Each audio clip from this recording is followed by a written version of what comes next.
नक्कीच सागर, केज पोलीस ठाण्यामध्ये वाल्मिक कराड यांना आणण्यात आलेला आहे आणि अवघ्या काही वेळामध्ये केजच्या जिल्हा आणि सत्र न्यायालयामध्ये हजर केलं जाणार आहे। आपण बघू शकता की या ठिकाणी ही सगळी जी हालचाल आहे, पोलिसांची जी हालचाल दिसते ती ही सगळी हालचाल वाल्मिक कराड यांना केज न्यायालयामध्ये हजर करण्याची ही सगळी हालचाल असल्याचं आपल्याला पाहायला मिळतंय।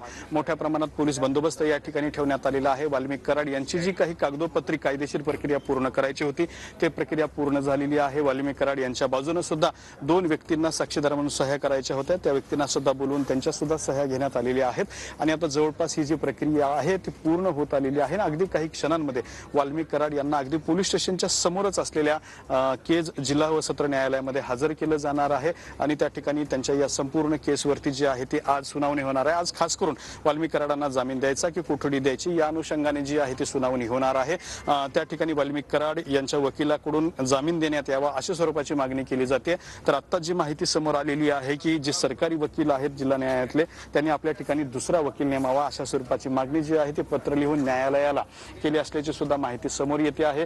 त्यामुळे त्या ठिकाणी सुद्धा एक वेगळा पेच जो आहे तो निर्माण झालेला आहे। मात्र अगदी काही क्षणांमध्ये या ठिकाणी पोलिसांकडून वाल्मिक कराड यांना जिल्हा न्यायालयामध्ये हजर केलं जाणार आहे। पोलिसांकडून सुद्धा वाल्मिक कराड यांच्या रिमांडची खास करून पोलीस कस्टडीची मागणी केली जाणार आहे। पोलीस कस्टडी मिळाल्यानंतर यापूर्वीचे जे काही अटक आरोपी आहेत ते अटक आरोपी, त्याचबरोबर वाल्मिक कराड जी काही गुन्हा घडलेला आहे आणि ज्या काही घटना घडामोडी घडलेल्या आहेत त्या अनुषंगाला वाल्मिक कराड यांची कसून चौकशी केली जाऊ शकते। त्यानंतर 6 तारखेपर्यंत कदाचित प्राथमिक अंदाज असा आहे की 6 तारखेपर्यंत पोलीस कोठडी मिळू शकते, कारण यापूर्वीचे जे अटक आरोपी आहेत त्यांना 6 तारखेपर्यंत पोलीस कोठडी देण्यात आली होती।